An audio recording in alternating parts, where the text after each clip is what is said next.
God forbid anybody reject the queer theory ideology. God forbid any professional baseball player push back against what Target is doing, trying to target and groom our children. God forbid any person participate and support the boycott of Bud Light. This is exactly what baseball player Anthony Bass did. He plays for Toronto. He retweeted a post on his personal Twitter account.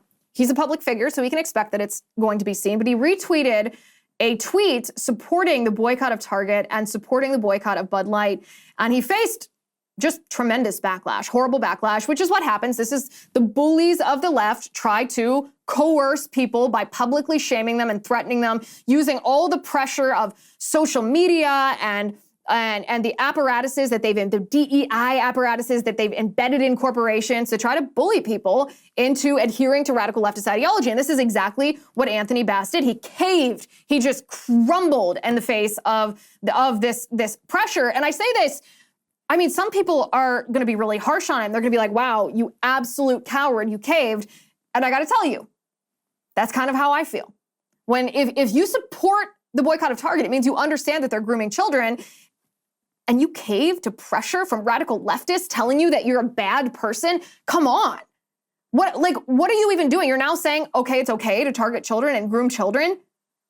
Now, some people are saying you have no idea what it's like to face this public pressure, especially when your career's on the line, to which I kind of just laugh because I face this pressure every day. So yeah, it's difficult if you're not used to it, but man up, get used to it. The point of all of this isn't even to comment on Anthony Bass and whether he's a coward or whether he's just an example of the strength of the transgender cartel right now. The point of all of this is that if you doubt for a second that what underpins Pride Month is Marxist ideology, then take a listen to this apology that Anthony Bass issued for daring to support the boycott of Target.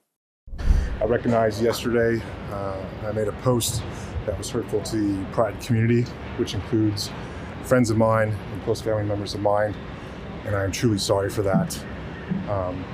I just spoke with my teammates and shared with them my actions yesterday. I apologized with them. And as of right now, I'm using the Blue Jays resources to better educate myself, to make better decisions moving forward. The ballpark is for everybody. We include all fans at the ballpark, and we want to welcome everybody. That's all I have to say. Thank you.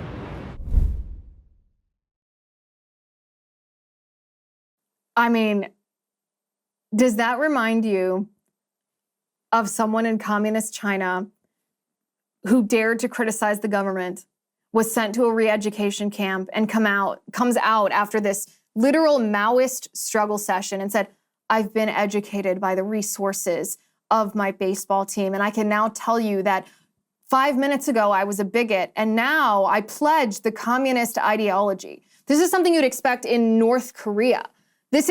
When I say struggle session is a word that comes from Maoist China.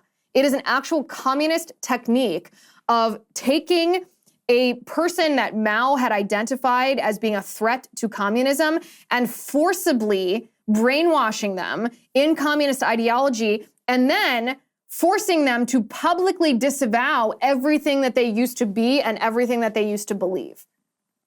It's not just brainwashing, it's not just indoctrination, it is re-education camps. It's social engineering. I mean, you saw it. It's chilling. It's horrifying.